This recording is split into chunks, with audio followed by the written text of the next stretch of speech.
mantap banget ya, udah bisa ya. Ustazah, bersedekah suami melarang. Kalau sekali-sekali melarang itu nggak apa-apa. Tapi kalau dilarang terus-terusan berarti suami itu maksiat atau melakukan dosa. Salah satu dosa adalah ketika melarang orang lain berbuat baik. Ya, maka teman-teman boleh sedekah dengan sendiri atau diam-diam. Yang penting tidak mengganggu hak suami. Paham nggak?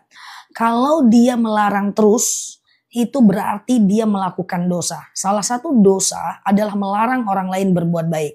Tapi kalau dia melarang sekali-sekali karena kebutuhan, itu boleh. Ya, sama dengan gini. Ustazah, suami saya itu melarang saya pengajian. Oke, kalau sekali-kali enggak apa-apa. Itu dia realistis, menempatkan sesuatu pada tempatnya. Tapi kalau melarang terus, berarti itu melakukan dosa. Salah satu dosa adalah melarang orang lain berbuat baik. Seperti itu ya.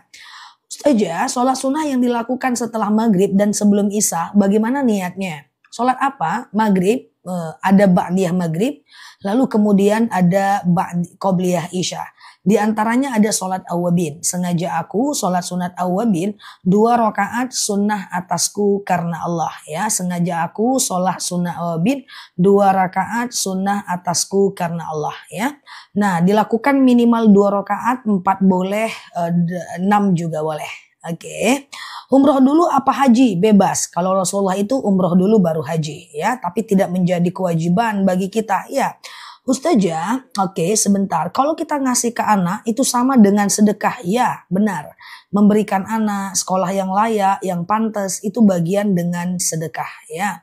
Ustazah, apakah harus haji dulu? Kata siapa? Kata Pak Ustadz.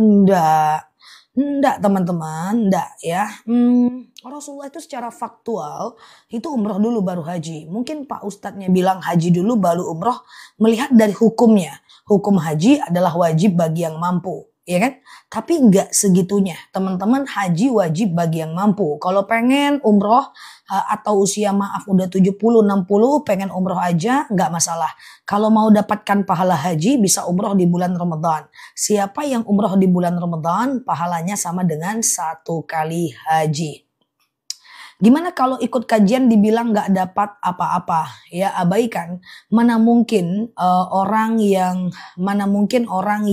melakukan sesuatu tidak mendapatkan apa-apa. Setidaknya dia dapat pahala. Ya ada dalil mayya'mal misqala dzarratin khairan yarah, mayya'mal misqala dzarratin syarran yarah ya. Seperti itu ya. Setiap kebaikan dapat pahala, setiap keburukan tetap dapat dosa walaupun kecil ya. Ustazah, berdosa nggak kalau kita pengen umroh tapi padahal kita tidak mampu?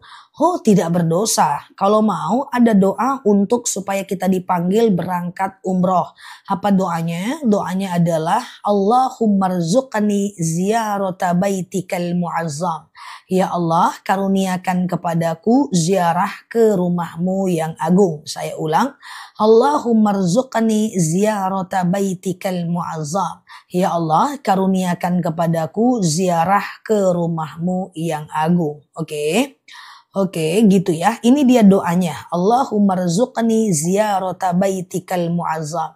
Itu dia ya. Ya Allah, karuniakan kepadaku ziarah ke rumahmu yang agung. Ustazah, oke. Sholat zuhur dan asar lebih baik baca Al-Fatihah atau ayat pendek atau Al-Fatihah aja. Di mana-mana baca Al-Fatihah tuh lebih baik di mana-mana baca ayat pendek tentu lebih baik dibanding Al-Fatihah doang. Karena ayat pendek itu status hukumnya adalah sunnah.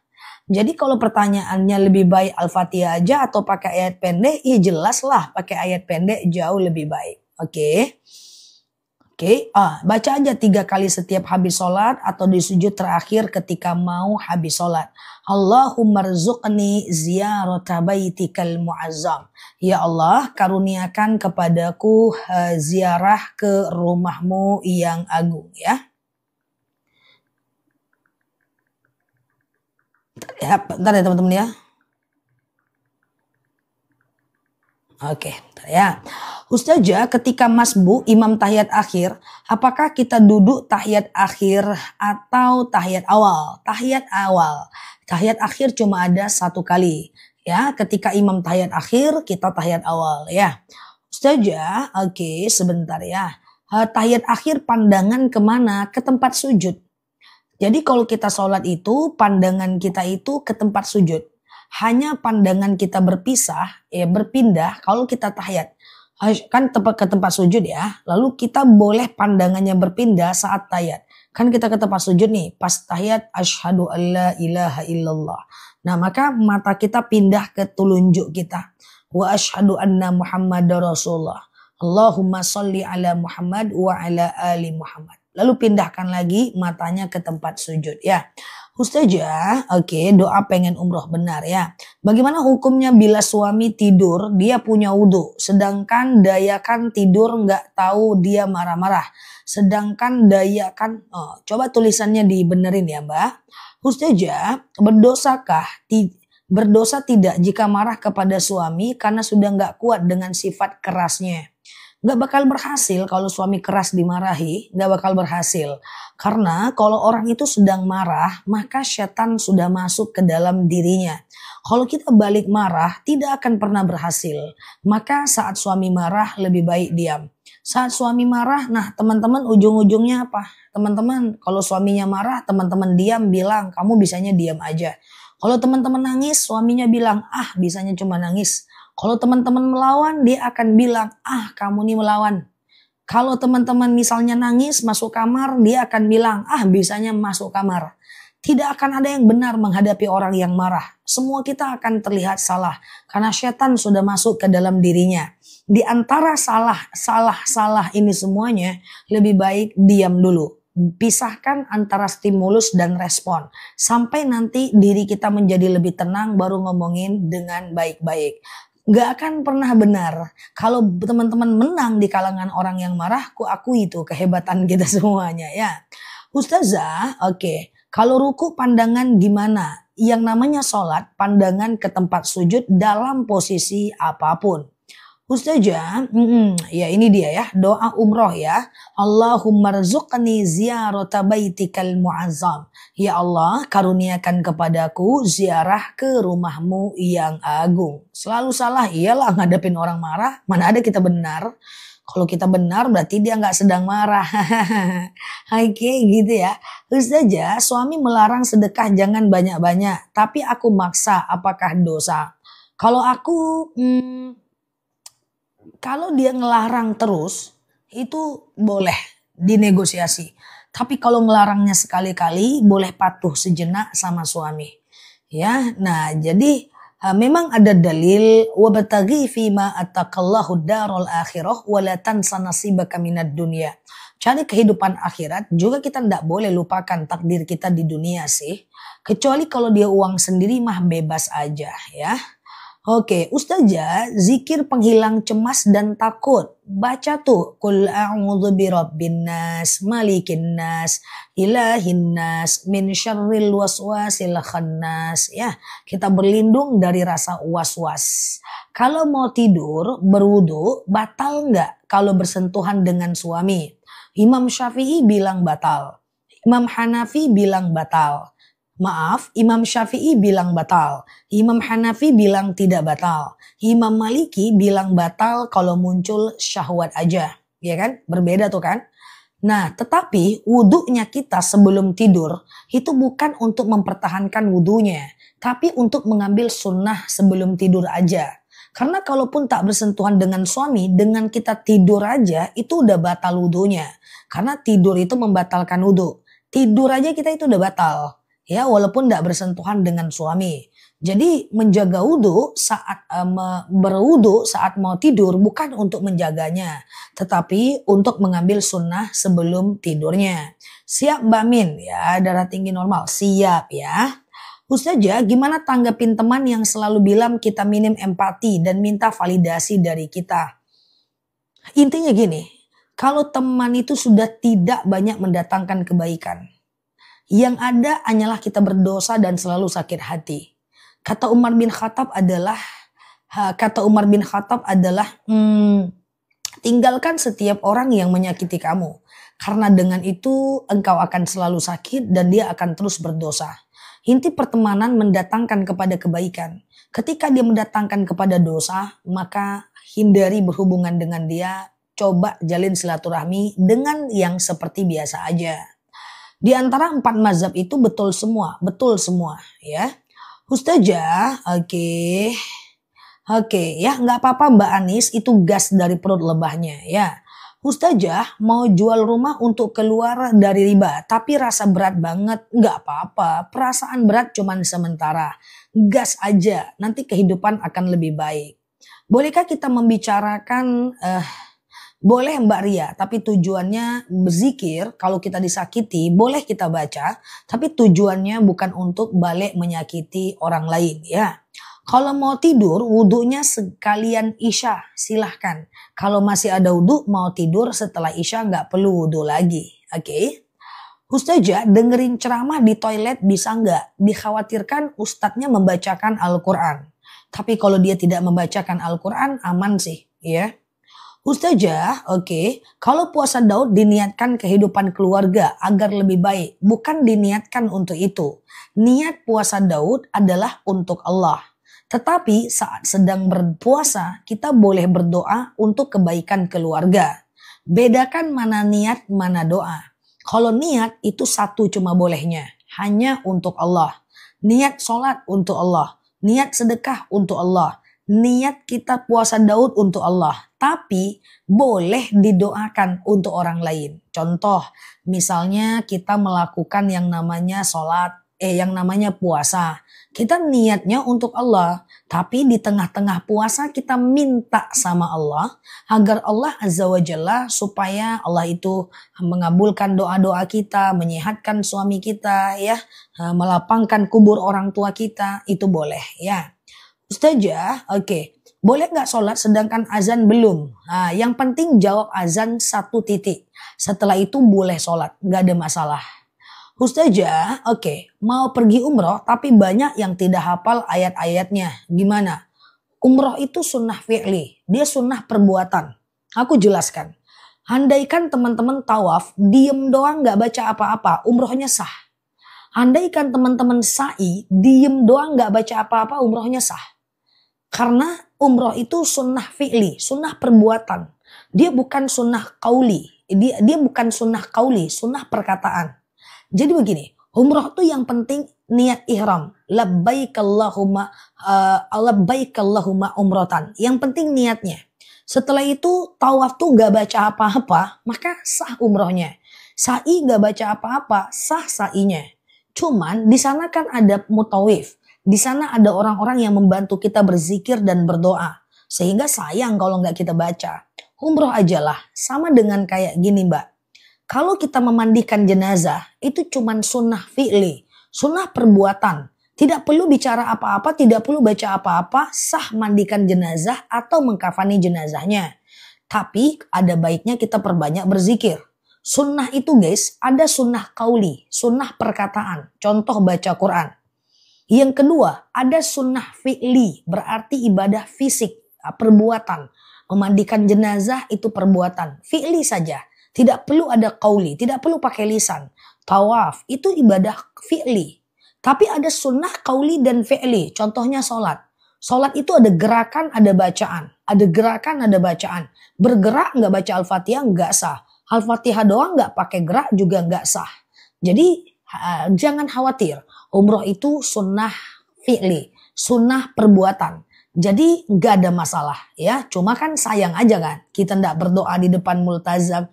Kita gak berzikir. Gak berdoa antara makom dengan rukun yamani. Nah nanti juga kan ada ustadz yang membantu kita untuk berdoa dan seterusnya. Kalaupun tidak diucapkan sama sekali, sah aja itu umrohnya. Cuma kan sayang aja, gitu aja sih. Kan bisa dipelajari kan tentang umroh kan. Betul ya. Ustazah, sejadah ada gambar seperti setan nih, nggak usah lah. Buang aja lah, gambar setan gimana ceritanya. Ya, Ustazah bila menyuruh anak sholat tetapi tidak dikerjakan si anak, hukumnya bagi orang tua nggak apa-apa. Yang penting teman-teman sudah mengerjakannya. Ya, sudah menyuruhnya. Perkara dia mau atau tidak, itu urusan dia dengan Allah. Tugas kita hanya mengajak saja. Hidayah bukan kita yang atur. Hidayah Allah yang atur. Apakah bacaan Sami Allahu liman hamidah harus sampai selesai? Selesaikan aja lah, kan cuma sedikit aja ya. Ustazah, bayar fidyah puasa yang belum dikodo tahun lalu. Silahkan 1,4 kilogram beras per hari yang kita tinggalkan. Oke, Ustazah sebentar ya. Bagaimana menghadapi pimpinan di kantor yang zolim, selalu marah-marah? Nah ini dia. Kalau kita tidak bisa mengerjakan apa yang kita sukai, maka sukailah kondisi yang sedang kita hadapi. Ya udah, kalau kita udah tahu karakternya suka marah, masuk telinga kanan, keluar telinga kiri. Nanti pindah ke kerjaan yang baru, lain lagi ujiannya. Berarti kan kita dalam situasi yang gak suka. Ya, kerjaan gak suka itu gak apa-apa, namanya aja kerja. Kecuali teman-teman punya pilihan. Iya kan? Nah makanya aku sering bilang ke teman-temanku, kalau seandainya tidak bisa mengerjakan apa yang disukai, maka paksakan diri menyukai apa yang sedang kita kerjakan. Oke, nah kerja sama orang memang rata-rata pasti ada benturan. Jangankan kerja sama orang, main sama orang aja ada benturan. Ngopi sama orang aja ada benturan. Makan nasi goreng bareng-bareng aja ada benturan. Apalagi dia atasan kita. Oke, sabar aja sampai Mbak menemukan sesuatu yang membuat Mbak nyaman sambil dilihat-lihat pekerjaan lain. Oke ya. Ustazah, bagaimana nitip doa yang nitip doa ditulis di kertas? Apakah dibaca satu persatu? Bisa iya, bisa tidak, tergantung dengan banyaknya doa itu. Oke. Ustazah, apa bayar puasa juga harus bayar fidyah? Lah kalau bisa puasa aja, nggak usah bayar fidyah. Fidyah itu bagi orang yang tidak mampu berpuasa. Kalau dia selagi dia mampu puasa, puasa aja. Oke? Gitu ya. Ustazah, oke sebentar ya. Sholat zuhur untuk perempuan sebelum Jumat boleh nggak? Setelah azan orang mulai sholat Jumat. Kan azan dua, azan mulai sholatnya itu azan dulu jawab, lalu kemudian sholat. Oke, apakah semua nabi diciptakan dari tanah? Ya enggak. Nabi Adam diciptakan dari tanah, keturunannya diciptakan dari rahim ibunya masing-masing. Oke, Ustazah, iya dong. Ya kan Nabi Ismail bukan dari tanah, dari pernikahan Ibrahim dan Siti Hajar. Iya kan? Nabi Ishak tidak dari tanah. Nabi Ishak diciptakan dari perkawinan atau pernikahan antara Ibrahim dengan Siti Saroh. Iya kan? Kayak gitu guys. Yang diciptakan dari tanah macam cuma Nabi Adam saja. Ya. Jadi manusia ini dari tanah, ya kan, dari Nabi Adam. Tapi keturunan-keturunannya tentu dari hasil hubungan pernikahan. Ustazah, gimana menghadapi orang yang zolim kepada kita? Kepada kita sampai kita dilaporin ke polisi. Sampai kita dilaporin ke polisi, hadapi aja. Kalau memang kita benar, insya Allah semua aman-aman aja. Kalau kita salah, coba minta mediasi dengan dia. Oke. Ustazah, baca Al-Quran dipakai HP, tidak punya wudhu, nggak apa-apa. Bagaimana cara menghilangkan rasa menyiksa diri karena diri ketika lagi ribut sama suami? Self love, cintai diri. Masa ribut sama orang kita yang menyiksa diri kita sendiri? Gimana ceritanya? Ya, jadi kalau dia ngajak ribut, teman-teman ambil jarak, waktu, diam dulu, istighfar, tenang aja. Semua akan salah di mata dia. Sampai kita bisa ngomong nanti pelan-pelan. Jangan mau nyiksa diri demi orang lain ya teman-teman ya. Jangan mau orang dia yang marah, kita pula yang nyiksa diri. Oke. Nah pokoknya kalau dizolimin orang lain tidak boleh kita derita terlalu berlebihan. Karena mereka manusia, mereka bukan Allah. Makanya jangan terlalu memikirkan orang-orang yang tidak menyukai kita, orang-orang yang gosipin kita, orang-orang yang fitnah kita, orang-orang yang zolim sama kita. Nggak usah kita terlalu pikirkan mereka. Karena tidak semua orang juga penting bagi kita kan. Kalau suaminya seperti itu kita tahu karakternya. Di mana kita mampu bersabar, bersabar. Di mana kita mampu mengambil keputusan, ambil keputusan. Nggak ada susahnya.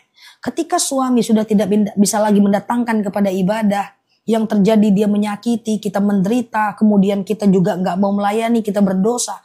Ngapain dilanjutkan? Tapi kalau mampu sabar, ya sabar lebih baik. Ya gitu ya.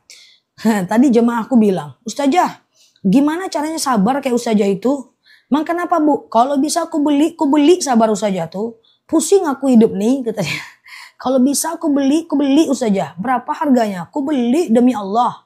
Aku punya duit, tapi aku tak punya sabar katanya. Saya ketawa, lagi nyetir pun saya ketawa. Mantap juga ya bisa beli kesabaran. Oke ya. Ustazah, gimana ngadapin orang yang jahilin kita? Tinggalkan mereka sebagai bagian dari lingkungan terdekat kita. Apalagi dia cuma teman, ya kan? Nah, kayak gitu ya, teman-teman ya. Jadi, dia gini guys.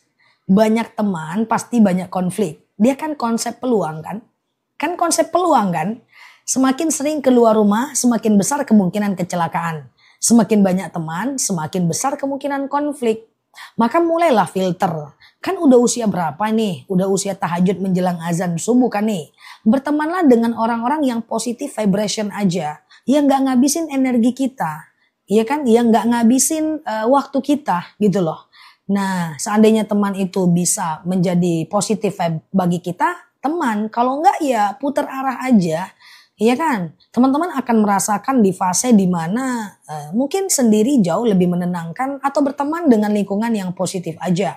Atau kita berteman di online aja kali. Tanpa kepentingan, tanpa penilaian, tanpa melihat latar belakang, kita baik-baik aja. Gitu kan? Nah, semoga kita bisa saling mencintai karena Allah dan berteman tanpa kepentingan, tanpa menilai, tanpa menjustifikasi, tanpa menghakimi, tanpa melihat masa lalu orang, tanpa melihat latar belakang kaya miskin. Itu jauh lebih baik kalau memang teman-teman mau. Oke?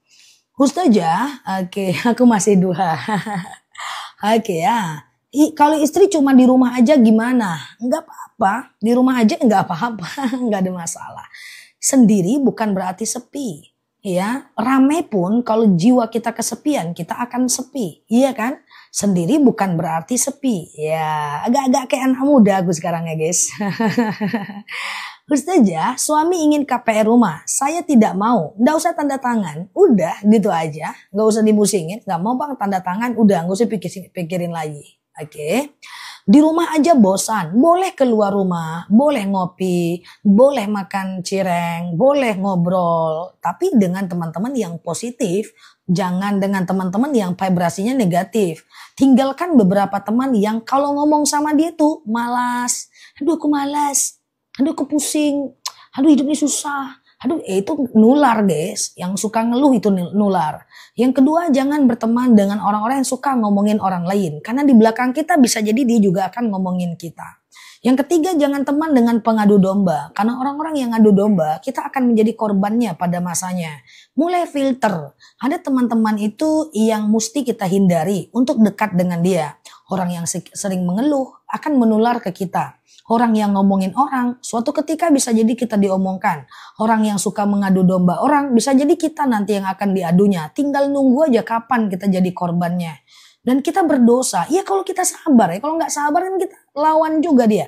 Kalau kita lawan dia, kan kita jadi kurang iman. Ya kan? Sementara orang yang beriman itu sebenarnya orang yang mau untuk menahan walaupun dia mampu untuk membalasnya. Oke? Orang yang beriman itu orang yang mampu menahan walaupun dia mampu membalasnya. Itu kata Imam Syafi'i. Oke, gitu ya teman-teman ya. Aku pada masa muda dulu Aji ya. Pada masa muda-muda dulu lah ya kan. Ada juga orang-orang yang zolim. Tapi aku selalu berkata dengan orang-orang terdekatku. Aku kalau dizolimi bisa bales 10 kali lebih bisa dibanding mereka. Saya yakin itu. Tapi saya memilih untuk menahan diri. Karena itu perintah daripada Allah. Itu perintah daripada Rasulullah. Udah itu aja. Kalau aku bisa balas sampai detik ini pun kalau ada yang zolim aku mampu balas. Mampu banget aku. Cuma ngapain gitu kan. Lebih baik kita sibukkan diri dengan hal-hal yang bermanfaat. Oke. Keep silent ya. Nggak usah ngomong yang penting. Nggak usah yang nggak penting. Jangan cepat memberikan reaksi. Jangan jadi orang yang terukur. Diam menjadi kita lebih elegan dan martabat kita tinggi di hadapan Allah dan di hadapan manusia. Oke, Ustazah, oke, saya punya saudara, maaf pernah saya bantu di waktu dia lagi terpuruk. Tapi setelah, nah ini mungkin terputus. Tapi setelah mungkin dia udah gimana dia nggak mau bantu saya. Kebaikan Mbak untuk membantu dia kemarin itu sudah Allah balas. Ya, jadi nggak usah diingat lagi. Takutnya kebaikan kita itu menjadi hilang di mata Allah. Qaulun ma'rufun wa ma'rifatin khairum min sadaqatin yasba'uha adza. Ya, tidak usah membantu lebih baik daripada membantu tapi menyebut-nyebutnya. Saat orang tuh susah kita bantu, saat kita butuh dia nggak ada, udah biarin. Toh kebaikan kita udah dibalas juga kok untuk Allah, kita oleh Allah, kita aja yang nggak tahu. Oke ya. Ustazah, oke, kalau kita menjauh dari teman karena takut gibah, nggak apa-apa. Itu bukan menjauhi temannya, tapi menjauhi dosanya. Oke. Nah, tapi ada kok orang-orang yang nggak gibah tuh ada. Orang-orang baik banyak, bisa berteman dengan mereka. Belum ketemu aja orangnya. Oke. Jadi kita menghindari kawan kalau dia adalah profesor doktor di bidang gibah. Kan ada orang nih yang memang job description-nya itu gibah. Ada yang profesor doktor sekolahnya itu di bidang gibah. Tinggalkan orang itu guys. Ya, jangan. Bukan aku meninggalkan kamu, gitulah istilahnya. Tapi aku ingin menghindarkan dosa. Oke. Ustazah mendoakan semua anak tanpa menyebut namanya nggak jadi masalah. Oke. Bersaing dagang gimana? Kenapa harus bersaing dagang? Kita cuma bersaing dengan diri kita sendiri. Oke, selama kita selalu merasa bersaing dagang dengan orang, menganggap orang lain adalah kompetitor, selama itu kita hanya sibuk ngurusin orang dan lupa mengembangkan usaha kita, ya. Nah, aku sering bilang sama semua orang yang berada dalam komunitas kerjaan aku ya, kerjaan aku yang lain juga, jangan ngurusin urusan orang. Fokus aja pengembangan usaha kita. Kalau mau kita melihat kompetitor, kita melihat betapa hebatnya mereka bekerja, bukan seberapa buruknya dia di mata kita. Udah kayak gitu. Sibuk aja ngelihat orang, itu pakai santet nggak tuh, itu pakai tuyul nggak tuh. Lupa kita untuk menaikkan usaha kita. Oke. Nah, nggak bisa maju itu orang-orang yang suka iri, hasad, dengki, susah ya. Ustazah, oke, sebentar, cepet kali. Oke, Ustazah, apakah hukum tawar-menawar penjual dan pembeli? Boleh, namanya negosiasi. Tapi nggak boleh dusta saat bernego. Ini kayak mana ini? Modalnya aja nggak masuk ini. Pak, beli mangganya sekilo. Berapa? 50.000. 30 lah Pak. Nggak masuk nih. Modalnya aja nggak segini. Bohong. Nah, nanti nggak berkah jualannya. Tapi mau kaya. Kalau mau kaya harus jujur, ya kan? Atau bilang, tipis sekali Pak saya untungnya. Tinggikanlah biar saya untungnya lebih besar juga lah. Ya saya niat bantulah. Tapi seginilah ya harganya ya. Kalau segini ada untung sih Pak. Tapi sedikit kali Pak. Kayak gitu. Kan bisa ya kan. Tapi mau kaya. Kalau mau tajir, berkah, dermawan gak bisa kalau gak jujur. Ustazah, waktu ngajari ngaji di musola, ada tetangga yang nyetel keras. Bentar, mana dia ya?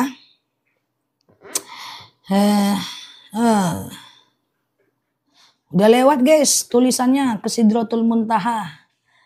Oke. Sebentar ya, cepet kali. Dia hidup enak, malah mengatain suami saya seenaknya itu. Bagaimana? Bukannya saya minta malas. Dikata-katain orang yang nggak apa-apa. Teman-teman sambil share-share tautan, tap-tap layarnya. Yang baru mampir klik foto aku yang ada di pojok kiri atas. Follow, aktifkan tombol loncengnya. Semoga kita bisa berteman bersama di akun ini ya. Dikata-katain orang nggak apa-apa kalau nggak ngefek. Apa dia mau ngomongin teman-teman apa? So alim? Nggak apa-apa, emang ngefeknya apa? Sok kaya, selagi kita tidak sok kaya, nggak ada masalah. Kan gak ada efeknya, cuman kata-kata dia doang. Emang siapa dia? Nggak ada efek. Misalnya aku nih, dibilang sama temanku sok pinter. Ngefeknya ke aku apa? Yang penting aku tetap bisa live. Misalnya nih ada orang yang ngomongin aku sok dermawan. Apa hubungannya? Nggak ada urusan sama dia. Aku tetap bisa live. Kayak gitu cara berpikirnya. Aku tetap bisa beraktivitas. Ada yang bilang aku sok cantik. Lah, kalau memang iya kenapa? Enggak, canda. Jadi kata-kata orang itu kebanyakan tidak akan berefek pada kita. Dia akan berefek kalau kita masukkan ke sini. Makanya kalau kita menderita akibat kata-kata orang, bukan salah dia, karena kita yang masukkannya ke sini. Salah kita sendiri. Kenapa kita masukin? Oke, gitu ya. Ustazah, ketikanya terlalu cepat. Iya, mereka ngetiknya pakai tenaga dalam sih Mbak kayaknya. Ustazah, bagaimana menghadapi guru ngaji tapi suka julid dan kepo? Belajar ngaji dengan dia, kalau ada pertanyaan nih jangan dijawab aja, kan nggak wajib jawab pertanyaan orang ya. Kamu anaknya berapa, laki-laki atau perempuan, udah berapa tahun nikah, kan nggak dijawab nggak apa-apa, iya kan? Tetap aja ngaji sama dia, kalau cuma dia satu-satunya guru, oke? Ustazah, oke, gimana cara membersihkan hati dari bisikan-bisikan yang jelek? Ucapkan istighfar saat terbisi oleh syaitan. Astaghfirullahalazim, a'udzubillahi minasyaitonirrajim. Astaghfirullahalazim, a'udzubillahi minasyaitonirrajim. Kalau ada orang yang mengajak kita gosip, a'udzubillahi minasyaitonirrajim. Jangan depan mata dia, a'udzubillahi minasyaitonirrajim. Ngapa kok gitu? Kok kira aku setan gitu nanti kan? Nah, jadi dalam hati aja. Oke ya. Ustazah, kalau kita disihir harus buat apa? Sedangkan kita tahu siapa yang buat kita. Baca doa penangkal sihir. Ambil wudhu. Lalu pakai pakaian yang tidak terlalu mencolok. Lalu kemudian teman-teman bentang sejadah. Lalu kemudian baca ayat-ayat ruqyah. Ya, sediakan air putih di depan sejadah. Ya, baca ayat-ayat ruqyah. Apa ayat ruqyah? Al-Fatihah. Kemudian Al-Ikhlas. Al-Fatihah, Al-Ikhlas, Al-Falaq, An-Nas, kemudian ayat kursi, kemudian Al-Baqarah 185, 184 sampai 186, Al-Baqarah 1 sampai 5. Lalu kemudian baca aja 3 kali, lalu kemudian minum airnya. Insya Allah kita terhindar dari sihir ya. Lakukan ruqyah secara mandiri. Lakukan ruqyah secara mandiri. Izin aku minta maaf, itu sebab jangan pernah balas keburukan orang dengan keburukan.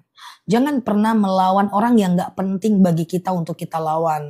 Karena kita takut dia main sihir. Sihir itu ada ya teman-teman ya. Makanya maaf, kalau berpisah, cerai suami istri, cerai aja lah baik-baik. Jangan suami buka aib istri, istri buka aib suami. Ya kalau dia beriman. Nah kalau dia tidak beriman, nanti dia bisa main sihir. Sihir itu merusak kita. Sihir itu susah karena dia pakai bukhul. Makanya ada dalil wa min syarrin nafasati fil uqad. Kita berlindung kepada Allah dari ikatan bukhul. Jadi sihir itu nanti bentuknya macam-macam. Kita jadi mimpi buruk tengah malam gitu ya. Kemudian kita jadi suka kebangun ya. Bayi kita suka nangis-nangis. Kemudian kita lebam-lebam. Suka muntah pada waktu yang tertentu. Sakit-sakit badan pada waktu jam-jam yang tertentu. Apapun di rumah kita nggak bisa tumbuh. Nah kayak gitulah teman-teman. Sihir itu ada dan biasanya sihir itu pakai bukhul. Ya bukhulnya itu bisa pakai rambut, kemudian bisa pakai darah haid, kemudian bisa pakai air liur dan seterusnya ya. Jadi udahlah, jangan membalas keburukan dengan keburukan. Orang yang lebih tenang dia lebih bermartabat ya. Oke, Ustazah, bolehkah kita langsung sholat setelah mendengarkan azan? Boleh, nggak harus nunggu iqomah. Jawab azan langsung sholat ya. Ustazah, maghrib jamaah ke masjid dekat rumah. Kalau istri ikut jamaah juga gimana? Perempuan tidak diwajibkan ke masjid dan juga tidak diharamkan ke masjid. Jadi perempuan tuh boleh ke masjid. Makanya ada dalil untuk kaum laki-laki. Idza sta'zana nisa'akum fil lail ilal masjid fa'dhu lahun. Jika istri kalian meminta izin ke masjid, maka izinkanlah dia. Jadi perempuan itu boleh ke masjid ya. Oke. Ustazah, jamak qashar dalam sholat. Kalau aku jelaskan nanti teman-teman gak ingat ya. Jadi lihat aja di video aku, di TikToknya aku di pojok kiri atas. Ada tentang jamak qashar dalam sholat, udah dilihat banyak orang ya. Di situ bisa belajar ya. Oke. Ustazah, iman naik turun terus gimana? Semua iman naik turun. Gak ada iman tuh naik terus. Karena tabiat iman, al-iman yazid wa yankus. Iman itu kadang naik, kadang turun. Kalau dia naik, kerjakan ibadah itu. Kalau dia turun, paksakan ibadah itu. Jadi iman itu memang kadang naik, kadang turun. Kalau dia naik, kerjakan. Kalau dia turun, paksakan. Mau dia ustadz, imannya naik turun. Cuman bedanya kalau dia orang yang beriman, maka ketika iman naik, dia kerjakan. Dia turun, dia paksakan. Kalau orang-orang yang lemah iman, waktu dia turun, dia ikuti. Dia males-malesan. Apakah ustadz-ustadz nggak pernah malas? Apakah presiden nggak pernah malas? Apakah aku nggak pernah malas? Iya sering, cuman bedanya walaupun malas tetap dikerjakan. Oke, ustazah, oke.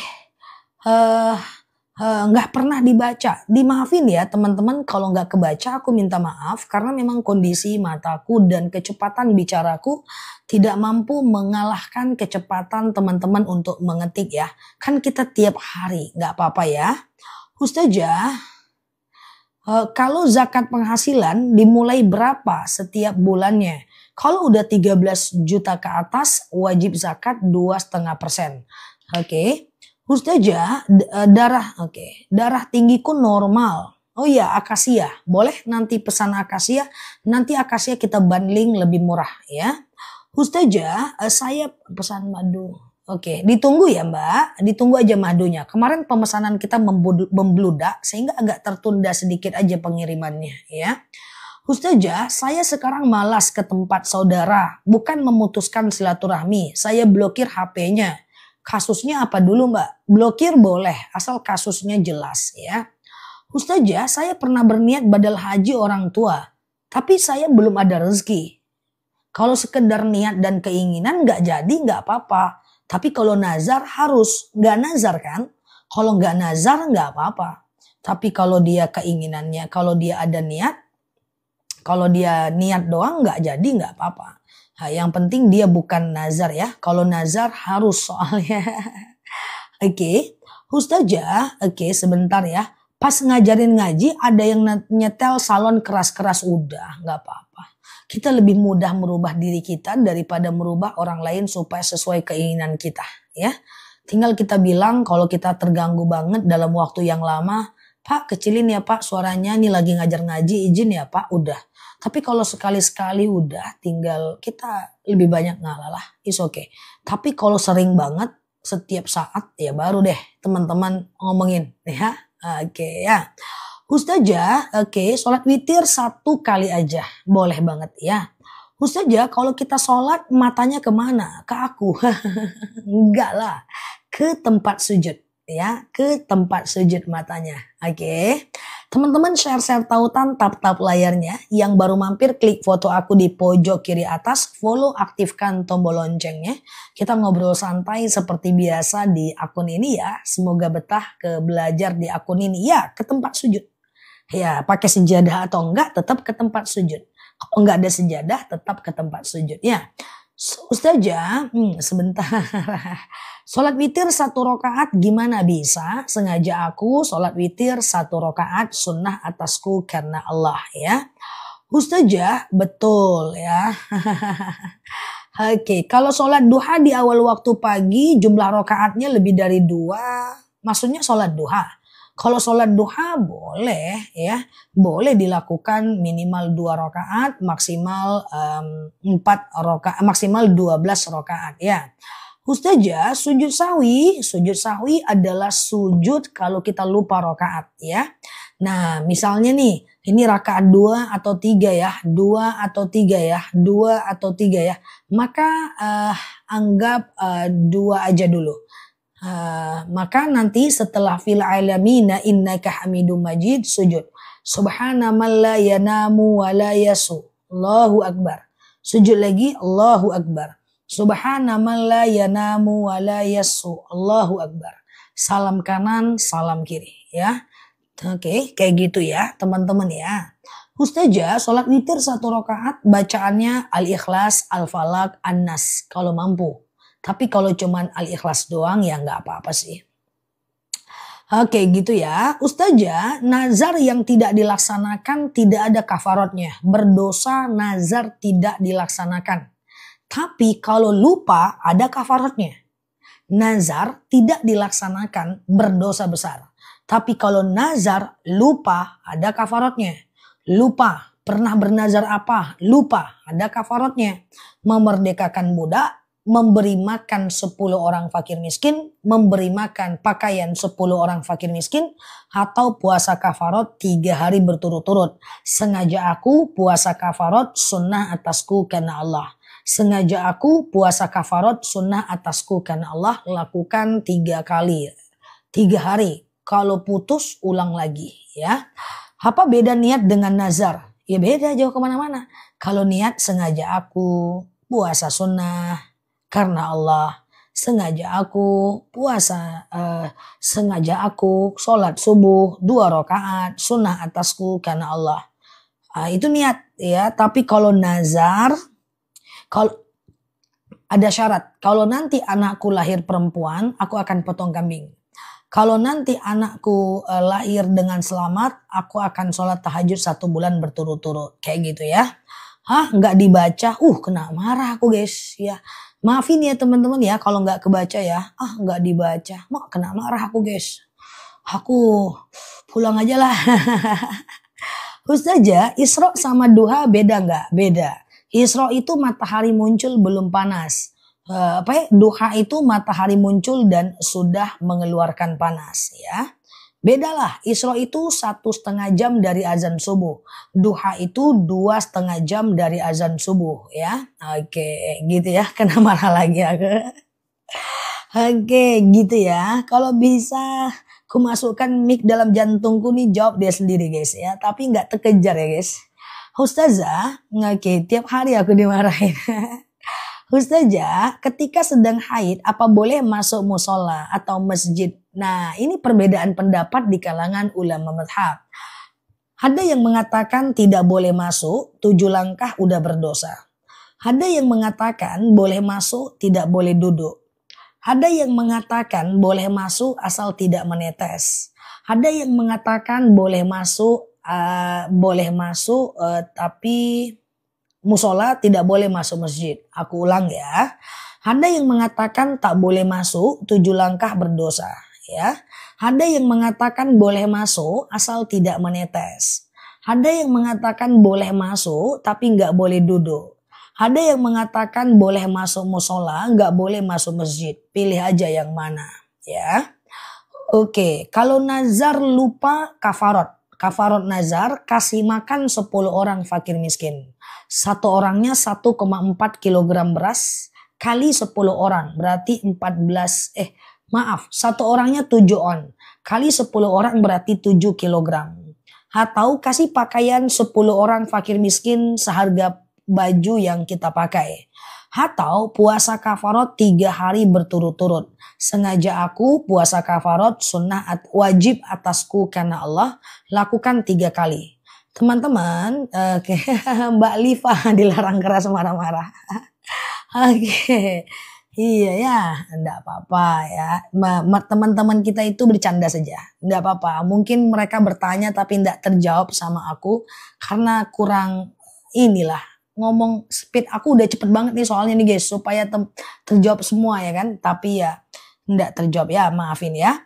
Ustazah, saya kalau menjalankan puasa Daud apa harus punya guru? Enggak, teman-teman ya. Langsung teman-teman lakukan aja seperti biasa ya. Enggak harus punya guru, kan itu sunnah ya. Sholat tahajud udah dekat azan subuh boleh, nggak jadi masalah. Yang penting sebelum azan subuh. Misalnya azan subuh jam 4:30, teman-teman boleh sholat jam 4:15. Maybe seperti itu, masih ada waktu macam 15 menit lagi. Oke. Ustazah, anakku kerja baik-baik. Ada tetangga ngatain kerja menjual diri. Abaikan lagu lama. Teman-teman masih mikirin yang kayak gini ya? Masih mikirin ya, ini lagu lama guys, udah tahun 1945, Indonesia merdeka awal-awal yang mikirin kata orang. Sekarang Indonesia udah sangat merdeka guys, nggak ada lagi mikirin kata-kata orang yang mau bilang kita punya tuyul, yang mau bilang kita jual diri, yang bilang kita itu BABI ngepet. Nggak usah dipikirin, itu zaman dahulu kala, ini udah modern guys, orang bisa cari duit dari mana aja ya. Gak usah mikirin itu. Warzuqna fahman. Ya Allah, tambahkan kami ilmu. Oke. Karuniakan kepada kami pemahaman ya. Oke, aku udah boleh jawab teman-teman. Aku udah boleh jawab pertanyaannya. Gimana? Jangan berantuk-berantuk ya. Sambil teman-teman boleh share-share tautan, tap-tap layar sambil aku jawab ya. Oke. Ustazah, gimana caranya saya sudah bikin malu orang tua agar hati tenang? Orang tua masih hidup nggak? Kalau masih hidup, minta aja ridhonya, minta maaf atas kesalahan kita, ya. Ambil ridhonya, minta maaflah atas kesalahan kita. Udah gitu aja. Insya Allah orang tua mau kok memaafkan seberapa buruknya anaknya, ya. Ustazah, cara istiqomah dalam ibadah sunnah. Ya, kalau ibadah wajib kita ada tekanan karena dia hukumnya wajib, kita takut dosa. Tapi kalau ibadah sunnah itu muncul dari dalam diri. Caranya seperti yang aku bilang untuk cara supaya kita bisa istiqomah. Yang pertama apa kemarin? Lakukan dari hal yang kecil. Jadi kalau istiqomah itu ndak boleh langsung besar. Yang kecil dulu. Dan pengen istiqomah dalam hal apa? Fokus aja dulu. Contoh, saya pengen istiqomah sholat duha. 2 rakaat aja dulu. Harus dari hal yang kecil. 2 rakaat, 2 rakaat, 2 rakaat. Terus biasanya sampai 40 hari. Nah kalau udah 40 hari itu risau tuh kalau kita tinggalkan. Tapi sampai 40 hari itu mesti kita paksakan. Ya kita paksakan sampai dia udah risau. Kalau sudah 40 hari kita tinggalkan, kita risau itu udah istiqomah. Jangan langsung 12 rakaat, nanti gak bakal istiqomah. Ingat yang kita cari dalam ibadah adalah istiqomahnya, bukan banyaknya. Karena ada orang yang istiqomahnya, ada orang yang banyak. Lalu kemudian dia tidak melakukannya dengan istiqomah. Makanya dalam dalil Allah itu lebih suka orang yang beramal biasa saja tapi terus daripada banyak tapi putus. Seluruh apapun aspek kehidupan kita kayak gitu. Teman-teman mau nabung dikit aja tapi terus. Mau sedekah dikit aja tapi terus. Mau investasi sedikit aja tapi terus. Mau jualan dikit aja tapi terus. Ya, namanya profit konsisten. Mau ibadah dikit aja tapi terus. Mau teman-teman olahraga dikit aja tapi terus. Daripada banyak tapi putus. Dalam semua hal di dunia ini ya, semua hal dikit aja tapi terus. Apa saya ikut dosa menerima uang haram dari pembayaran orang yang utang ke saya? Kalau itu fix, teman-teman bisa hindari. Kalau nggak fix, terima aja. Kalau lagi capek banget, tahajudnya cuma 2, witir 1. Nggak apa-apa kan, udah bagus lah itu. Ya, 2 dan 1 yang penting konsisten, bagus. Ya, oke, siap Mbak Hekso ya. Aman ya guys. Nah, oke, Ustazah. Kalau mau kena minyak tawon karena ada luka di lutut nggak masalah, minyak tawon nggak haram. Qobliyah sebelum zuhur 4 rakaat 1 kali salam boleh ya. Nah, tapi kalau 4 rakaat 1 kali salam nggak pakai tahiyat awal. Rakaat 1 berdiri, rakaat kedua berdiri, rakaat ketiga berdiri, rakaat keempat tahiyat akhir. Jadi dia nggak pakai tahiyat awal. Ya kan, kalau sholat zuhur ada tahiyat awal. Kalau sholat asar ada tahiyat awal. Kalau sholat sunnah 4 rakaat itu tidak pakai tahiyat awal. Rakaat 1 berdiri, rakaat kedua berdiri, rakaat ketiga berdiri, rakaat keempat tahiyat akhir, ya kan? Ustazah, kalau sedang sholat mukenanya copot jadi ketutup, diluruskan aja, nggak jadi masalah ya. Ustazah, oke. Tahajud berakhir jam berapa? Akhir tahajud itu adalah azan subuh. Yang penting belum azan subuh, maka teman-teman masih bisa tahajud. Yang penting belum masuk azan subuh. Qobliyah subuh dikerjakan setelah tahajud dan witir sebelum azan subuh. Salah. Qobliyah subuh dikerjakan, sebentar ya. Qobliyah subuh itu dikerjakan setelah tahajud, setelah witir, dan setelah azan. Jadi yang namanya qobliyah itu harus azan dulu. Nggak bisa qobliyah itu nggak azan dulu, namanya tahajud. Qobliyah zuhur harus azan dulu. Qobliyah asar harus azan dulu. Qobliyah isya harus azan dulu. Qobliyah subuh harus azan dulu. Paham ya?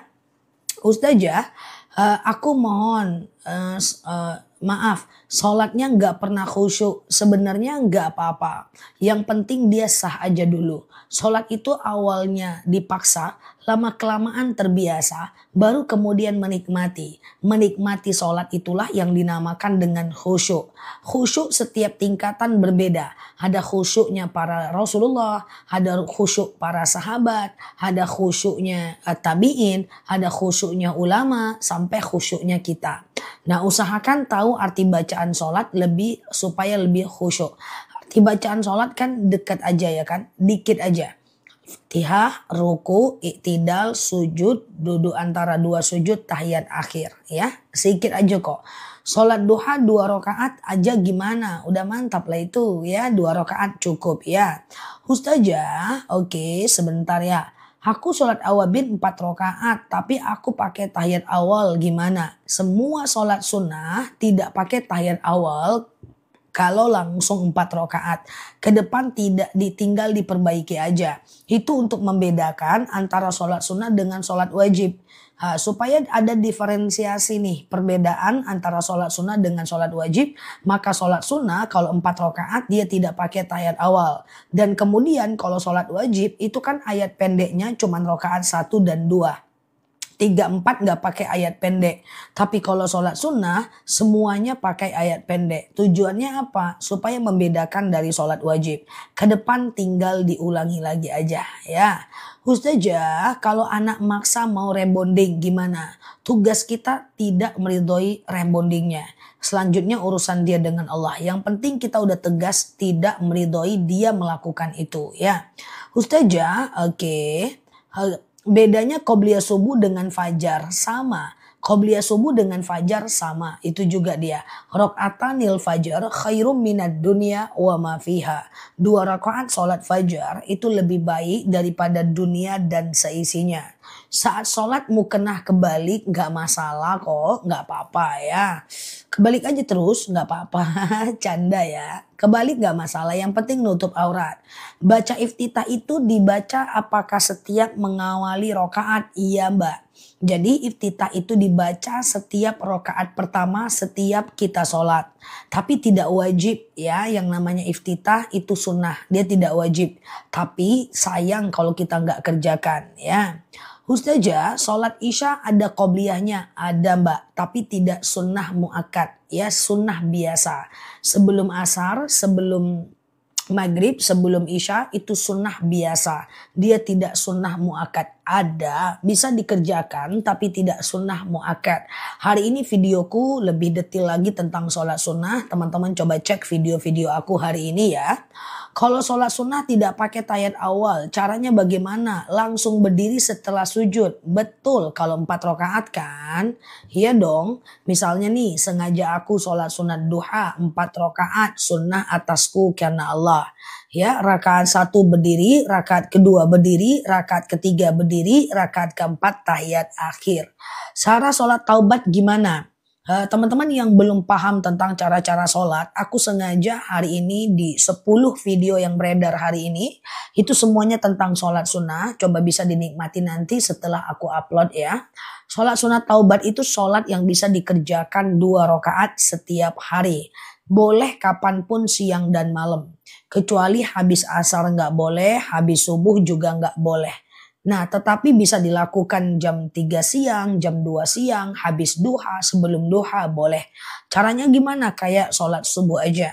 Sengaja aku sholat sunat taubat 2 rakaat sunnah atasku karena Allah. Nah, kemudian salam kanan, salam kiri, banyak istighfar dan mohon ampun kepada Allah.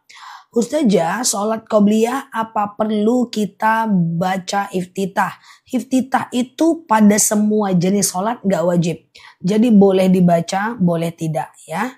Sholat duha gak langsung wirid gak apa-apa, gak ada masalah. Ya, gak ada masalah ya. Ustazah, sholat subuh pakai tahiyat awal gak? Kalau dia 2 rakaat ya gak pakai tahiyat awal dong. Iya kan? Kalau dia 2 rakaat semua sholat sunnah, kalau 2 rakaat dia tidak pakai tahiyat awal kan. Kayak sholat subuh aja kan. Semua sholat sunnah kalau 2 rakaat dia cuman kayak sholat subuh aja kan. Ustazah, sholat witir lupa tidak baca 3 kul, cuman 1 kul. Nggak apa-apa mbak. Jadi begini mbak, setiap sholat itu ada fadilahnya. Contoh. Sholat duha, rakaat pertama dianjurkan baca ad-duha, rakaat pertama dianjurkan baca asyams, rakaat kedua dianjurkan baca ad-duha, iya kan? Nah, kayak gitu kan? Nah, itu cuman keutamaan, bukan kewajiban. Sholat witir rakaat ketiga dianjurkan al-ikhlas, al-falak, an-nas. Itu cuman keutamaan, bukan kewajiban. Ayat lain nggak apa-apa. Iftitah saat tahajud. Teman-teman, iftitah itu sunnah pada semua jenis sholat. Kalau nggak pakai iftitah nggak apa-apa, tapi sayang kalau nggak dipakai. Apakah boleh baca iftidah pada sholat sunat? Boleh. Oke, coba aku jelasin pelan-pelan ya. Teman-teman boleh share-share tautan, tap-tap layarnya. Bagi teman-teman yang baru mampir, boleh klik foto aku yang ada di pojok kiri atas. Follow, aktifkan tombol loncengnya. Aku coba jelasin pelan-pelan ya teman-teman. Dari pertanyaan yang tadi masuk tentang iftitah. Yang pertama aku jelaskan. Iftitah itu bisa dikerjakan, bisa tidak. Karena iftitah itu hukumnya sunnah. Jadi tidak wajib. Mau sholat zuhur kek, mau sholat isya kek, mau sholat qobliyah kek, mau sholat duha kek, tidak pakai iftitah tidak apa-apa. Tapi kalau nggak pakai iftitah sayang aja sih. Iftitah itu dibaca kapan sih? Iftitah itu dibaca setiap rakaat pertama. Contoh, sengaja aku sholat sunat duha 2 rakaat sunnah atasku karena Allah. Ya kan, rakaat pertama itu baca iftitah. Allahu Akbar kabiro walhamdulillahi katsiro. Nah nanti setelah salam kanan salam kiri kan naik lagi tuh. Sengaja aku sholat sunat duha 2 rakaat sunnah atasku karena Allah. Ya kan. Nah jadi pakai iftitah lagi tuh rakaat pertama. Setiap rakaat pertama dalam sholat wajib dan sholat sunnah itu pakai iftitah sunnah hukumnya. Jadi tidak wajib. Kalau nggak pakai iftitah nggak masalah ya. Apakah sudah paham soal iftitah teman-teman? Ya, tapi saran aku baca aja kan dia pendek aja. Ya Allahu Akbar kabiro walhamdulillahi katsiro wa subhanallahi bukrata wa asila. Inni wajjahtu wajhiya lilladzi fataras samawati wal arda hanifan musliman wa ma ana minal musyrikin, ya kan? Inna sholati, itu dibaca aja. Jadi hukumnya itu sunnah. Jadi dia tidak wajib ya teman-teman ya. Itu artinya bagus. Kalau bisa teman-teman baca aja. Oke? Nah gitu dia. Nah kemudian saya jelaskan lagi sebelum saya lanjut. Ini pertanyaannya masih itu soalnya. Kalau sholat sunnah 2 rakaat, apapun sholat sunnahnya. Kalau 2 rakaat itu caranya kayak sholat subuh. Nah, niatnya doang yang bisa. Cara sholat duha 2 rakaat gimana Zah? Cara sholat tahajud 2 rakaat gimana Zah? Cara sholat qobliyah zuhur 2 rakaat gimana Zah? Cara sholat taubat gimana Zah? Cara sholat hajat gimana Zah? Cara sholat istikharah gimana Zah? Cara sholat ba'diyah isya gimana? Cara sholat ba'diyah maghrib gimana? Kalau dia 2 rakaat semuanya seperti sholat subuh aja. Oke, saya ulang. Kalau dia 2 rakaat semuanya seperti sholat subuh aja. Yang membedakan cuma niat saja. Sholat duha, sengaja aku sholat sunat duha 2 rakaat sunnah atasku karena Allah. Oke, kalau pengen 4 rakaat pecah aja jadi 2-2 supaya gampang. Sengaja aku lagi, nggak ada lagi. Sengaja aku setelah salam sholat sunat duha 2 rakaat sunnah atasku karena Allah. Jadi di dunia yang fana ini, di dunia yang fana guys, agak lebay nih guys, ya kan. Seluruh sholat sunnah kalau 2 rakaat semuanya kayak sholat subuh aja. See what I mean? Paham ya teman-teman ya? Cara sholat taubat gimana Zah? Kayak sholat subuh. Cara sholat hajat gimana Zah? Kayak sholat subuh. Cara sholat istikharah gimana Zah? Cara sholat subuh. Kayak sholat subuh. Hayat pendeknya apa Zah? Bebas. Bismillahirrahmanirrahim. Yasin wal Qur'anil Hakim. Allahu Akbar. Boleh. Apakah harus baca iftitah? Tidak. Apakah harus baca ayat pendek? Tidak. Al-Fatihah doang cukup. Tapi sayang kalau nggak dibaca. Semua mbak, semua mau dia sholat taubat kayak mbak, mau dia sholat hajat kayak mbak, mau dia sholat duha, dia kayak sholat subuh aja. Yang penting niatnya doang yang beda nih. Kalau dia sholat duha, sengaja aku sholat sunat duha 2 rakaat sunnah atasku karena Allah. Kalau dia sholat hajat, sengaja aku sholat sunat hajat 2 rakaat sunnah atasku karena Allah. Jadi cuma niatnya doang yang beda. Hari ini aku udah buat 12 video khusus hari ini tentang sholat sunnah. Teman-teman dengerin aja video-video aku yang pelan-pelan aku upload hari ini ya. Nah persoalannya adalah kalau mau 4 rakaat gimana? Kayak gitu kan. Misalnya qobliyah zuhur langsung 4 rakaat. Misalnya sholat duha langsung 4 rakaat. Mau sholat tahajud langsung 4 rakaat gitu kan. Maka bisa sih. Cuma caranya itu susah. Ya dia tidak pakai tahiyat awal. Kalau sholat zuhur kan pakai tahiyat awal. Kalau sholat sunnah, semua jenis sholat sunnah kalau 4 rakaat tidak pakai tahiyat awal. ya. Nah, jadi 1, 2, 3. Jadi rakaat 1, 2, 3, 4 semuanya pakai ayat pendek. Tapi kalau boleh aku saran, daripada teman-teman bingung, dua-dua aja dulu ya. Oke, langsung tahajud langsung 4 rakaat bisa. Udah Mbak, dua-dua aja deh dulu. Daripada Mbak nanti bingung. Orang jemaah aku aja yang rajin banget sholat sunnah. Kemarin ketemu sama aku, Zah, bingung sholat sunnah langsung 4 rakaat. Saya bilang, siapa suruh? Saya nggak ada bilang harus 4 rakaat 1 kali salam. Lakukan aja dua-dua seperti biasa. Akan bingung takut lupa rakaat, ya kan? Bingung nanti jadi pakai tahiyat awal, ya kan? Bingung pula, jangan merubah lah. Kan qiyamul lail masna. Rasulullah pun menyarankan dua-dua, walaupun Rasulullah pernah melakukan 4 sekaligus. Bingung ya, apalagi masih bingung niatnya, bingung lagi nanti cara sholatnya. Nanti teman-teman bingung kan? Dua-dua aja. Oke, aman ya. Dah kayak gitu dia. Qobliyah zuhur 4 rakaat, dua-dua aja. Cara niatnya doang kan yang beda kan? Sengaja aku sholat sunat qobliyah zuhur 2 rakaat, sunnah atasku karena Allah. Salam kanan, salam kiri, ya udah lakukan aja 2 lagi. Segampang itu aja. Bedanya cuma niatnya saja. Ayat pendeknya bebas ya. Yang penting isinya Al-Quran ya. Teman-teman nanya ayat pendek, toh sholatnya teman-teman balik lagi ke kul kan. Nah, kul enggak apa-apa. Atau teman-teman boleh baca ayat kursi atau boleh baca Al-Ikhlas, enggak ada masalah. Oke. Ustazah, kalau motor hilang itu karena dosa apa hujan? Ya tergantung Mbak. Kalau Mbak rajin sholat, rajin puasa, rajin zakat, baik orangnya, beriman orangnya, berarti itu ujian bagi Mbak. Tapi kalau Mbak nggak sholat, kemudian Mbak nggak ibadah, ada hasad, ada kesombongan, ya berarti itu azab atau musibah bagi Mbak. Hanya Mbak yang tahu, ya, hanya kita yang tahu ya. Tinggal kalau itu kita karena maksiat ya bertaubat. Kalau itu ujian ya kita bersabar. Oke. Ustazah, saya selalu dua-dua yang gampang. Iya ya, sudah paham ya teman-teman, sudah paham. Pokoknya every sholat yang 2 rakaat kayak sholat sunnah aja ya. Ustazah, yang betul berapa jumlah fidyah? 600 gram atau 700 gram? 700, 7 on ya. Ustazah, kalau sudah doa di sujud terakhir, apa boleh tidak doa lagi setelah zikir? Boleh, tapi rugi. Karena di sujud terakhir itu mustajab. Setelah sholat itu juga mustajab. Doanya itu lagi gak apa-apa. Ya, kalau bisa doa ba'dal maktubah. Setelah sholat fardu itu sangat mustajab. Ya, sholat duha 4 rakaat seperti sholat zuhur boleh gak Zah? Oke, siap teman-teman ya, aku jawab. Sholat duha 2 rakaat seperti sholat zuhur boleh nggak Za? 4 rakaat seperti sholat zuhur. Oke, ambil nafasnya. Semoga yang baru mampir bisa mendapatkan ini ya. Sholat duha kalau mau langsung 4 rakaat tidak seperti sholat zuhur. Dia tidak pakai tahiyat awal. Kalau sholat zuhur kan pakai tahiyat awal kan. Sengaja aku sholat sunat duha 2 rakaat sunnah atasku karena Allah. Rakaat 1 berdiri, rakaat kedua berdiri, rakaat ketiga berdiri, rakaat keempat tahiyat akhir ya.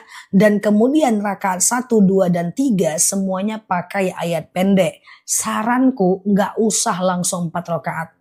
Kalau aku lihat dari isi pertanyaan teman-teman deh, saranku 2 aja. Khusus yang hadir pagi ini, 2 aja, itu jauh lebih mudah ya. Sengaja aku sholat sunat duha 2 rakaat sunnah atasku karena Allah. Salam kanan, salam kiri, sengaja aku sholat sunat duha 2 rakaat sunnah atasku karena Allah.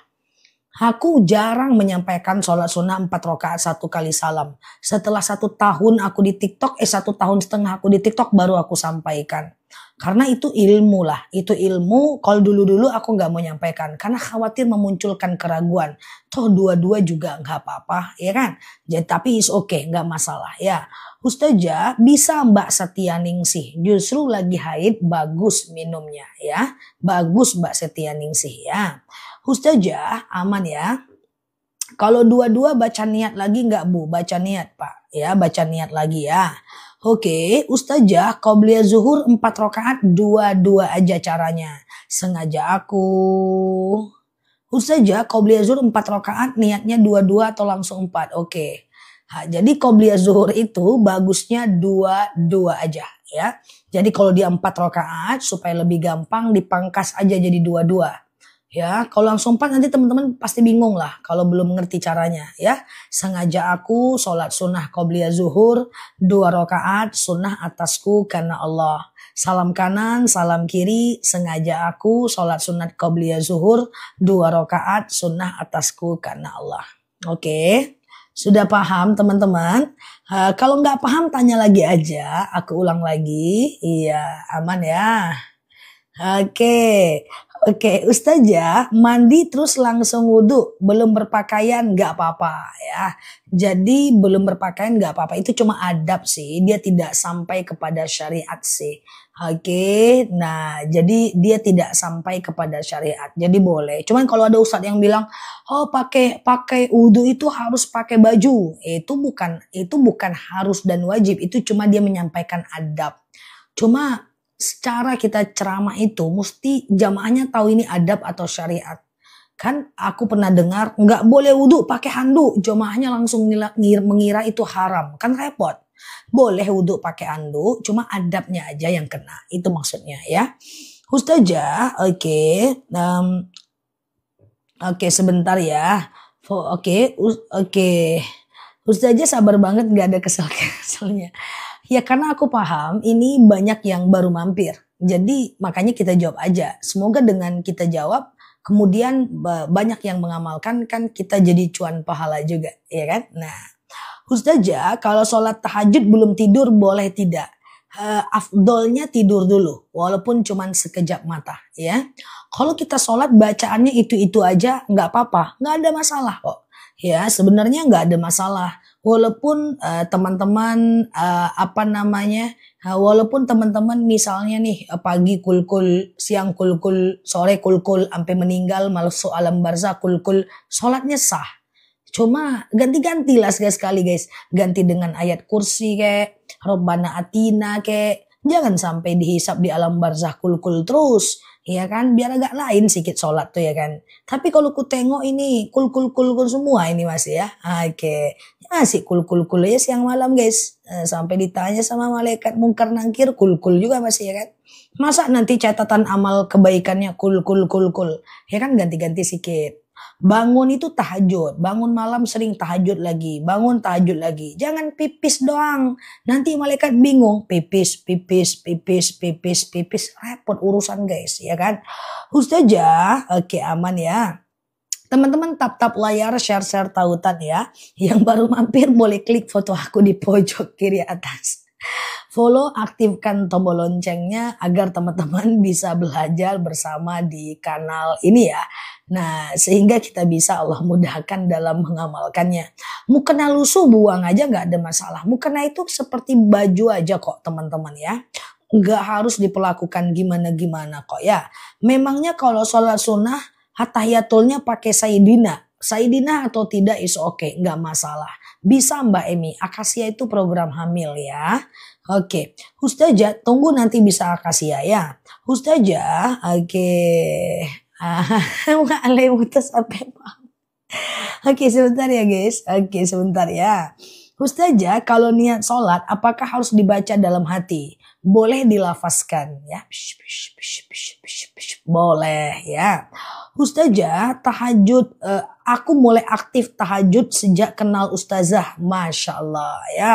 Semoga dengan berteman di kanal ini teman-teman jadi aktif tahajudnya, aktif sedekah subuhnya, aktif sholat duhanya, aktif kesabarannya, aktif penyerahan dirinya, aktif mentalitinya sehingga menjadi orang-orang yang baik, tenang. Oke? Gitu ya teman-teman ya. Ustazah, aku nggak punya banyak kawan. Aku juga nggak punya banyak kawan. Curhat yuk. Orang cerdas itu punya ciri-ciri ya. Dalam ilmu psikologi Asyasiyah Islamiyah, dalam psikologi Islam. Yang pertama biasanya dia sedikit kawan karena dia lebih selektif memilih teman yang hanya berteman kepada orang-orang yang positif. Yang kedua dia biasanya lebih tertutup dan gak banyak bicara pada persoalan pribadinya. Yang ketiga biasanya dia selalu keep silent kepada orang-orang yang membencinya dan mengabaikannya dan memfokuskan dirinya pada hal yang penting baginya. Yang keempat, dia tidak mau ikut campur urusan pribadi orang lain, tidak mau berpendapat terhadap orang lain kecuali orang itu memintanya. Oke? Jadi enggak apa-apa enggak banyak kawan ya. Oke ya. Ustazah itu dalam teori Asy-Syakhsiyah Al-Islamiyah ya, teori psikologi Islam. Nah, jadi miliki insyaallah 4 itu ya. Masih ingat? Masih ingat? Masih ingat ya? Oke. Ustazah, sama Lazah, mantap ya. Semoga ya. Pelalawan, oke Mbak Zi pelalawan ya, deket ya. Ustazah, kalau puasa sunnah nggak makan sahur dulu, nggak apa-apa Mbak. Puasa sunnah itu boleh teman-teman pasang niat di tengah hari pun boleh kok. Nggak harus tengah malam. Misalnya nih teman-teman lagi puasa sunnah ya. Nggak pengen puasa, pura-puranya nggak pengen puasa. Bangun, sholat, baca Quran, santai. Mau bikin sarapan lewat video Ustazah Nela Kece Badai ya kan. Cus. Reminder, hari ini puasa Yaumul Bid. Rasulullah SAW pernah bersabda, lakukan puasa Yaumul Bid 3 hari setiap bulan. Apa ini puasa Yaumul Bid? Oh, hari ini puasa Yaumul Bid ya. Oh iya nih Ustazah Nela Luki ngingatkan ini. Aku puasa aja boleh. Walaupun teman-teman lihat video aku jam 7, jam 8. Selagi belum makan minum. Tapi kalau udah masuk saya nggak bisa lagi ya kan. Boleh. Puasa sunnah boleh pasang niat di tengah hari. Semua puasa sunnah. Oke. Ustazah sedekah subuh dikumpulin dulu boleh? Ya boleh dong, nggak mungkin subuh-subuh kasih ke orang, cari orang, manusia pada nggak ada subuh-subuh. Kumpulkan dulu di rumah. 2000, 2000, 2000, 2000, 2000, 2000, 2000, 2000. Lalu nanti boleh diserahkan di hari Jumat ya. Oke. Ustazah, oke, tasbih yang udah copot, tasbih nggak apa-apa, dijaga aja. Dia copot, berserak, dibuang nggak apa-apa. Karena dia cuma alat, Mbak. Zikir kan tidak ada dalam tasbihnya, dia cuma alat saja, ya kan? Ustazah, sebentar ya. Alat peraga edukasi cucu ada tulisan Arabnya, ditaruh di tikar. Tulisan Arab nggak apa-apa, asal tidak. Sebentar dulu. Apa alat peraganya apa? Isinya ayat Al-Quran enggak? Kalau ayat Al-Quran adabnya di atas lutut. Kalau dia cuma bahasa Arab bisa jadi dia bukan ayat Al-Quran. Oke. Saya dengerin aja lah, komen gak pernah dibaca. Maafin ya teman-teman ya. Ustazah, kalau aku tahiyat awal selalu pakai Sayyidina gak apa-apa kan? Kan gak apa-apa. Ustazah, oke. Niat sholat setelah sholat zuhur. Sholat ba'diyah zuhur. Sengaja aku sholat sunnah ba'diyah zuhur 2 rakaat sunnah atasku karena Allah. Ya, nama-nama Nabi nggak masalah sih Mbak, ditikar nggak ada masalah ya. Yang penting nggak diinjak-injak ya. Ustazah, sejak ikut live Ustazah, saya lebih memprioritaskan sholat. Masya Allah, semoga Allah mudahkan ya teman-teman. Ustazah, sebentar ya, kalau pakai kuku palsu yang dilem, terus wudhunya sah nggak? Ya enggak dong. Kan kuku ini adalah wilayah yang wajib terkena wudhu kan? Ya kan? Siap Pak Rizky, thank you ya Pak Rizky. Jadi kalau teman-teman pakai kutek itu kan boleh kan? Nah ini misalnya teman-teman pakai kuteknya alay gitu kan. Hitam, biru, merah, jingga, ungu, pink, kuning, emas, black, macam-macam gitu. Terus kalau teman-teman pakai kutek itu harus dibersihkan setiap mengambil wudhu. Kalau pakai kuku palsu ya dicabut karena ini wilayah wajib kena wudhu. Kalau nggak kena wudhunya tak sah. Ustazah, imanku kendor. Kadang gimana cara memperbaiki diri? Al-iman yazid wa yanqus. Tabiat iman itu memang kadang naik, kadang turun. Caranya simple. Kalau dia turun kerjakan ibadah itu, kalau dia naik kerjakan ibadah itu, kalau dia turun paksakan ibadah itu. Semua orang itu imannya juga turun kok. Yang penting ada orang yang imannya turun, dia ikuti kemalasannya. Ada yang imannya turun, dia memperbaiki dan memaksakan diri dalam ibadah.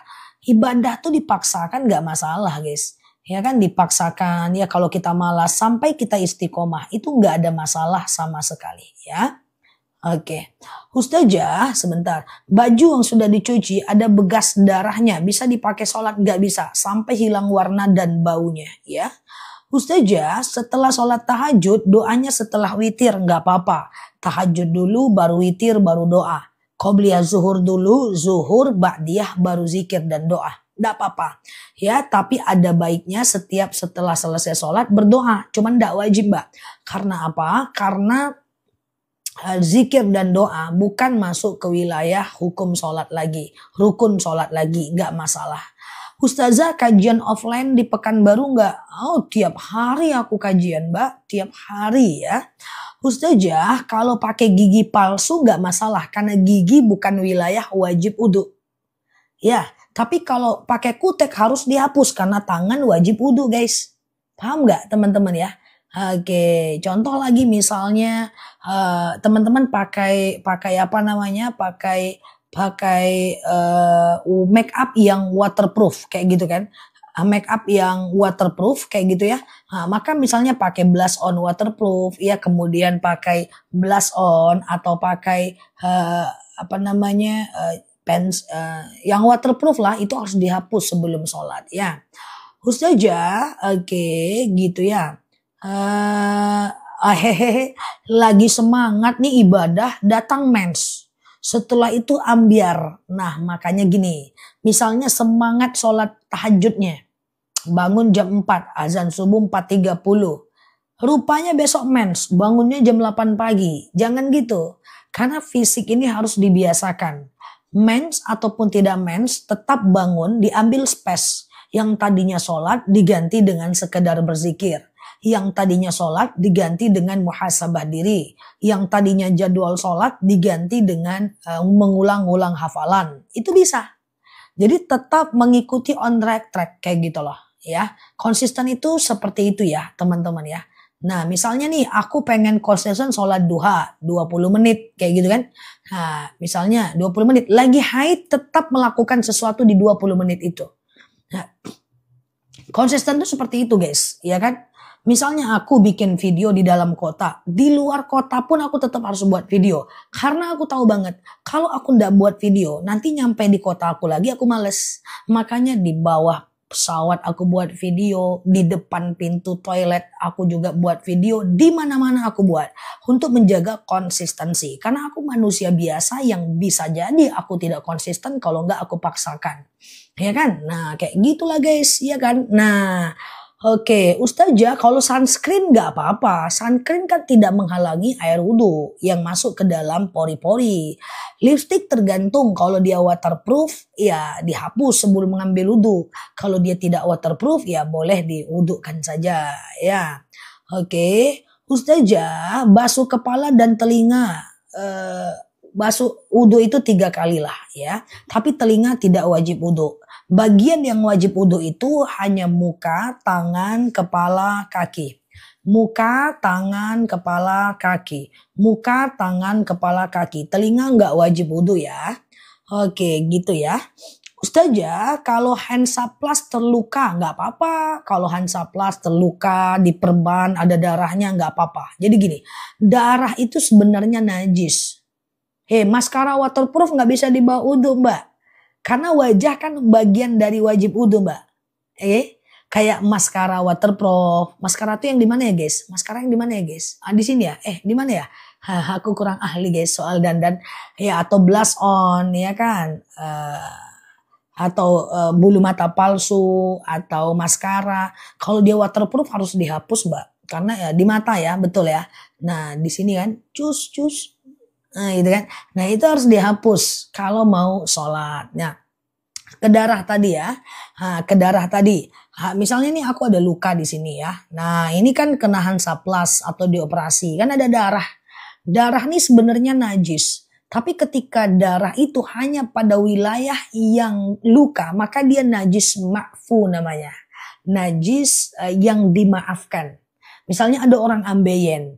Orang yang ambeien itu maka dia ambeien itu maka dia berdarah. Harusnya itu najis. Tapi karena dia hanya diletak di bagian ambeien ya maka dia najis yang dimaafkan. Kalau kita sholat rupanya bibir kita kering berdarah. Selagi darahnya masih di sini maka dia najis yang dimaafkan. Kecuali misalnya aku bisul di sini. Selagi masih di sini darahnya di wilayah sakit dan bajuku terkena bisul itu dimaafkan.